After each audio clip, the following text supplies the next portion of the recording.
Hi, this is Nicole and welcome back to my channel. Today we are going to be making a DIY stress ball. You're going to need flour, a paper funnel, a balloon, and a cup to pour the flour from.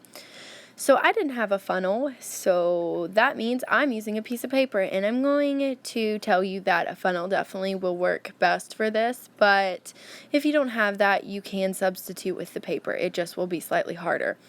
So once you have that stuff down into your balloon, you're going to start adding the flour. And this can be a slow, messy process. I used a measuring cup that was slightly too big for my funnel, so I did make quite a mess. And it took me about 3 to 4 cups of flour before I had it at the firmness I wanted. And it does start to feel like you have to work the flour down through the balloon and kind of start molding it a little bit so you can add more and more flour. And I find that if it feels like it's getting full and you can't add any more, you can put some air in the balloon and that will help. And every so often you're going to want to check the firmness to see if it's at your liking.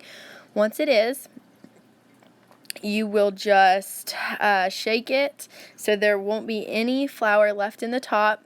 As you saw, some fell out, so I had to shake it and make sure it was all down in the balloon. Then you're going to tie it tight so that you won't have flour leakage, or as you play with it and that kind of thing, it won't lose flour.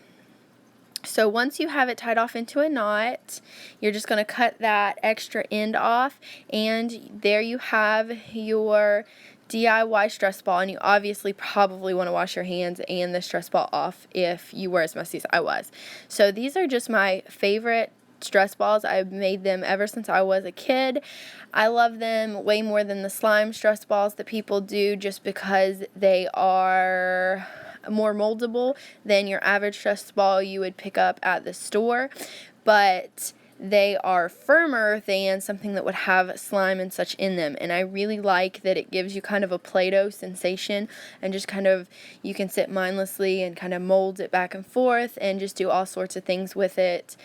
And it just takes you, and to me it relaxes me. So this is something I always did as a kid, and we added googly eyes and we made it little hair, and it was kind of a cool little thing I did growing up. So I thought I would share this with you, and if you make this, let me know, and let me know how you like it. So thank you for coming to my channel.